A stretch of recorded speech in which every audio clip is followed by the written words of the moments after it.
असेल. धन्यवाद आपण दिलेल्या माहितीबद्दल.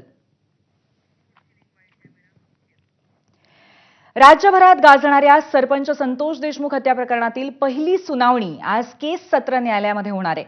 सुनावणीला धनंजय देशमुख उपस्थित राहणार आहेत.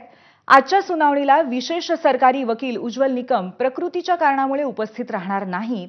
त्यांच्याऐवजी बाळासाहेब कोल्हे पहिल्या सुनावणीला उपस्थित राहणार आहेत. आज कोर्टात आरोप निश्चिती होणार आहे, त्यामुळे आज सर्व आरोपींना कोर्टासमोर हजर केलं जाण्याची शक्यता आहे.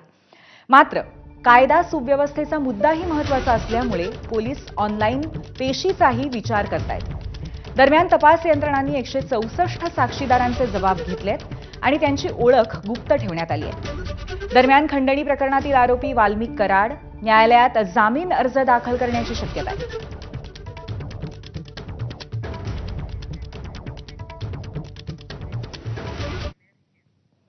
दरम्यान सर्व मारेकऱ्यांना फाशी व्हावी अशी मागणी धनंजय देशमुखांनी केली आहे.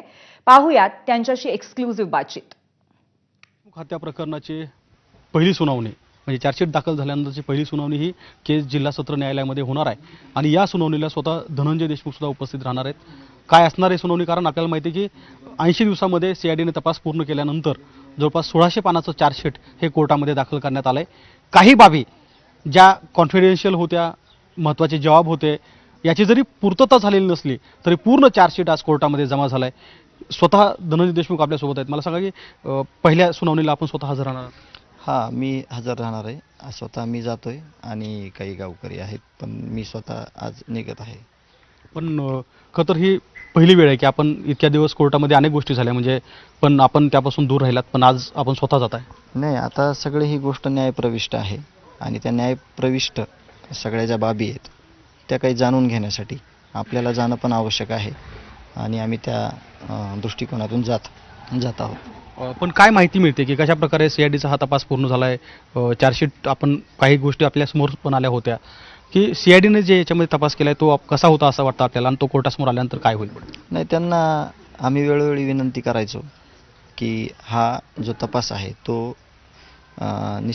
निपक्षपातीपणे व्हावा आणि ही घटनाच एवढी क्रूर आहे, एवढी अमानवीय आहे, त्यामुळे याच्यातून कोणी सुटणार नाही याची सगळ्यांनी म्हणजे दक्षता घ्यावी अशी आम्ही वेळोवेळी त्यांना विनंती करायचो. आणि त्याचप्रमाणे त्यांनी जे काही तपास केलेला आहे, जे काही चार्जशीट दाखल केलेला आहे, जे काही माहिती सगळी संकलित केलेली आहे ती त्या दृष्टिकोनातून आहे की आरोपींना फाशीची शिक्षा झाल्याशिवाय ते कोणीही सुटणार नाहीत. देशमुख कुटुंबियापैकी कोण कोण हजर राहणार? मी स्वतः, जे आमचे फिर्यादी आहेत आणि 1-2-3 जण आम्ही जाणार आहोत. जी काही सुनावणी होणार आहे त्या सुनावणीला आपण थांबणार आहात? नाही, आम्ही थांबू तिथं. अजून विचार नाही केलेला आपण कुठं थांबायचं किंवा काय प्रत्यक्षदर्शी जायचं का नाही, त्या संदर्भात तिथं गेल्यानंतर प्रत्यक्षदर्शी ठरवू. चालेल. तर हे होते धनंजय देशमुख जे सांगतायत की आजच्या सुनावणीला ते स्वतः उपस्थित राहणार आहेत आणि कोर्टामध्ये नेमकं काय सुनावणी होते हे पाहणार आहेत. कॅमेरामन धनंजय दारुंटेसह गोविंद